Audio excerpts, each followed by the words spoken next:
All right, good evening, everybody. It is Steve with Real Progressives. Tonight, we're going to talk about the history of this fetish of impeachment here that is going to distract us yet again. You know, I'm old enough to remember the Clinton impeachment and the blue dress and the whole charade that went on as the Republicans celebrated like they were shaving Aslan, and it was a real circus. I don't think that anybody really knew what was going to come from it. They just knew that they had Clinton in a lie, defined the word is, all that good stuff. And, Brother Bill just couldn't wiggle out of it. He was impeached in the House. The Senate didn't find him guilty. But what it did, ultimately was lionized Bill Clinton. It turned him into some sort of a hero. Of course, the left, or I should say, the neoliberals, the center left, the establishment, you name it, doubled down on Clinton. They had gotten to the point where they thought that, you know, they had beaten up Bill Clinton so badly, and they downgraded everything. I mean, my goodness, Hillary chased every woman that had been involved with Clinton down as if they were the problem, as if it was a big lie and so forth. But the big charade that went down, the big circus with this impeachment, only served to make Bill Clinton even more popular. I can't explain it. It's like fertilizer, you know? They dropped the impeachment narrative, and suddenly everyone loved Bill Clinton. And there's many people out there that swear by Bill Clinton even today. But now we're talking about Donald Trump. And Donald Trump is obviously a really, really bad guy. Bad guy for so many reasons. But these folks can't let it go. Hillary lost to Trump, of all people, lost to Trump. And, it goes back to the Pied Piper effect that, the Clintons were very, very knee deep in trying to ensure that Donald Trump was the chosen one. But these people are friends, man. They were BFFs. They were always going golfing. They were hanging out. And if you think this picture here in suit and ties was just some sort of a PR stunt, oh, they're at some gala. Of course, they've got to act like they like each other. Smile, don't make any waves, right? Well, you know what? You would say that until you get to these pictures right here. That's pretty intimate. That's not really a forced situation. There's no need for Bill Clinton and the gang to be hanging out and chilling. I mean, bottom line is the Clintons and the Trumps were good friends. So, what got all this impeachment stuff going on? Why is impeachment so hot and heavy right now? Because the Democrats are still trying to get over. It was the Russian narrative. It's Trump. Look, Trump, any other time I would say, you know what, a guy as bad as Trump, you should impeach him. But there's a bunch of reasons why this is just pure insanity. Starting with, most important thing is, you got Pence sitting right there in the wings if for some reason you get to the point where you can actually have Trump removed from office. It's one thing to impeach him and censure him and all that stuff, but to have him actually removed from office, you get Mike Pence. And I'm telling you right now, friends, Donald Trump may be a nut job, but Mike Pence, he's lethal. And that's who you're going to get. But more importantly, though, you think that the right is suddenly going to say, you know what? Yeah, let's give the Democrats their due. Let's go ahead and let them impeach Trump. And, we'll just call bygones bygones. No. Folks, you are going to get them to double, triple, quadruple down. And this is the grand distraction. Because what do we have in front of us right now? We have an incredibly important primary.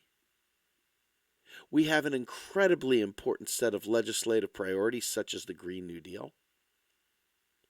We've got climate change crashing down around us that requires a Green New Deal. But a Green New Deal requires a lot of focus, a lot of attention, all hands on deck, pushing and fighting for that.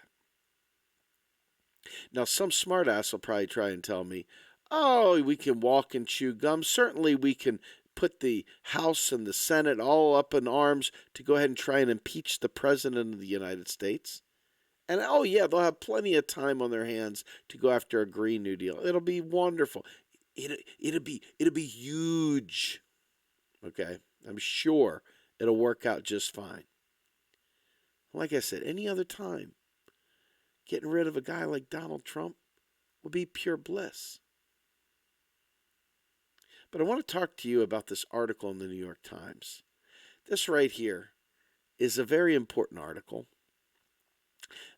mostly for what you can infer from it than the facts about it, because what you see is a bunch of people sharpening the axe, sharpening their knives, getting excited about impeaching Trump, about investigating Trump. I don't know how many ways to say this. Trump could be a one-term president, and we could get a real progressive in the White House in 2020 if we don't allow the stupid Russia shit and Trump impeachment shit to take over center stage. This is where the establishment likes to do its little peacocking dance. This is where they all start standing up with platitudes about how important it is that we get rid of, hold accountable this democracy. We must rid ourselves of corruption. And if that were consistent across the board, I'd be like, hell yeah, let's do it. But it's not. It's not at all. It's partisan hackery. And the worst part of it is that you're already watching as the DNC starts closing loops to try and fix their elections once again, rig them. You already watch the media giving air cover to Joe Biden and blacking out Bernie Sanders. You have to dig deep. You have to go to alternative media to find Bernie Sanders. It's not an accident. And this kind of impeachment shit is just the type of stuff to render a progressive movement null and void. Now, I hate to break it to you, but there's a lot of you out there who probably innocently want this impeachment so bad. You probably have even posted on your timeline a lot of stuff about Donald Trump and impeaching the orange man and blah, blah, blah. You've been helping distract from the progressive agenda, period. Because this guy right here, he's a one-termer if we stay focused. So let's go ahead and read this article, shall we?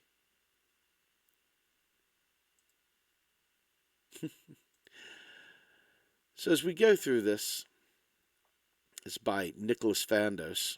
It says the House voted on Tuesday to authorize the Judiciary Committee to go to court to enforce two subpoenas related to Robert Mueller's inquiry, threatening to open a new legal front in the Democrats' effort to investigate President Trump and his administration. The resolution, which passed along party lines, 229 to 191, grants the Judiciary Committee the power to petition a federal judge to force Attorney General William Barr and former White House counsel Donald F. McGahn to comply with congressional subpoenas that they have either completely or partly defied. But it also empowers other House committees to move more quickly to court in future disputes. Authorities that could quickly be put to the test. The House Oversight and Reform Committee, for instance, is expected to vote Wednesday to recommend separate contempt of Congress citations against Mr. Barr and Commerce Secretary Wilbur Ross over the panel's investigation into the administration's efforts to add citizenship question to the 2020 census. We're here in a fight for the soul of our democracy, and we will use every single tool that is available to us to hold this administration accountable for its actions and make sure the government is working effectively and efficiently for all the people. Representative Elijah Cummings, Democrat of Maryland and Oversight Panel's chairman, told reporters after the vote.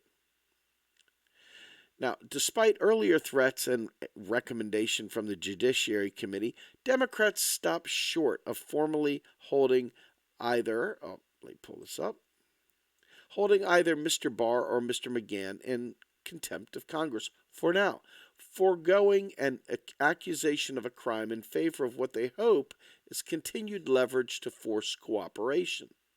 The decision appears to be based, at least in part, on new signs of compromise from the Justice Department, which on Monday agreed, after weeks of hostilities, to begin sharing key evidence collected in Mueller's obstruction of justice investigation. The committee has demanded that Mr. Barr and the Justice Department hand over the full text of the special counsel's report and the evidence underlying it, and that Mr. McGahn testify in public and produce evidence that he has given to Mr. Mueller. Now, I'm going to scroll through this here real quickly because obviously some of this stuff you all have probably heard before, but ultimately, Speaker Pelosi, addressing lawmakers on the House floor shortly before the vote, framed the court authorizations as a step toward upholding the principle that Congress was constitutionally obligated and legally entitled to access and review materials from the executive branch. Now, why isn't she championing Article 1, Section 8 of the Constitution that gives Congress constitutionally mandated right to print money and spend on the people for a Green New Deal? Pegosi's a little bit twisted, right? But here it goes. If they follow through on filing the suits, Democrats will effectively be calling on a third branch of government, the federal judiciary, to settle a dispute between the legislative and executive branches over Congress's right to conduct investigations and the extent of the president's authority to shield evidence from lawmakers. The answer could have significant implications, not just for Mr. Trump, but for oversight of the executive branch for decades to come. Now, here's the kicker. Progressives, pay attention to this next line, because this is the most important part of it. But there is no guarantee the courts will give them a useful outcome. Useful outcome. Okay? Think about this. At least not quickly. Past cases have stretched on for months or even years, a fact that could become problematic for Ms. Pelosi and her team as they seek to keep calls for impeachment at bay. Now, I'm going to go ahead and move on from this momentarily. Folks, when you have a situation like this, that is clearly going to gobble up resources, clearly going to gobble up headlines, clearly going to gobble up all political capital, clearly distract the young, progressive freshmen who, fucking impeach the son of a bitch kind of attitude, right? They're excited, they're giddy, they want to impeach him. But there's this Green New Deal thing going on. Do you understand how much effort it's going to take to do this? This is what I call the progressive agenda killer. And it's not by accident. These things are always there to give the people bread and circuses, to give them the belief that something is being done in their name. Now, I'm sure there's good people out there that are short-sighted, that don't realize the impact of chasing these things. But most likely, even with all this, there's not going to be an impeachment. And if there is, you got Pence. You've got years to wait, and 2020 is right around the corner. Last check I had, it's mid of the year 2019. Think about that. We're not talking about 5 years away. We're talking about we have an opportunity to really, really change the script. And I'm telling you right now, with the way Democrats are circling the altar with dagger in hand, this will only serve to embolden those who feel that Donald Trump is the second coming. Not only that, but it will expend all the political capital, all the legislative capital, and it will put them into that fat-sated mode, like a boa constrictor that just ate an antelope is laying there with a big old fat belly. It ain't going nowhere. It isn't doing anything. It's shot its wad and it's good to go, and it's going to be chilling while that meal digests. And that's what would happen with the Trump impeachment. And that's what they're gunning for. And they're nowhere near impeachment. Folks, they got to prove all these other things. So they got all these legal hoops to go through. How are they going to advance a Green New Deal? I'm dead serious. Think about this. How are they advancing free student, free getting rid of student debt? How are they advancing any of this stuff? How are they addressing climate change beyond a Green New Deal? How are they addressing a job guarantee? They're not. This is the great distraction. And this is what Democrats are often good for. They get sucked up in their partisan bickering, and they forget what the people need. There are enough people out there, unfortunately, that are still party sycophants, that whatever the party does is just fine with them.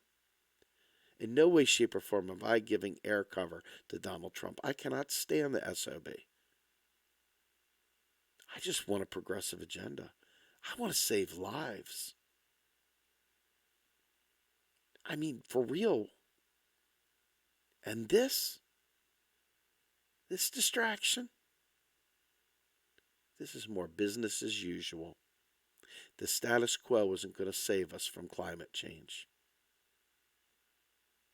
I'm Steve Grumbine with Real Progressives. Have a good night, everybody. I'm out.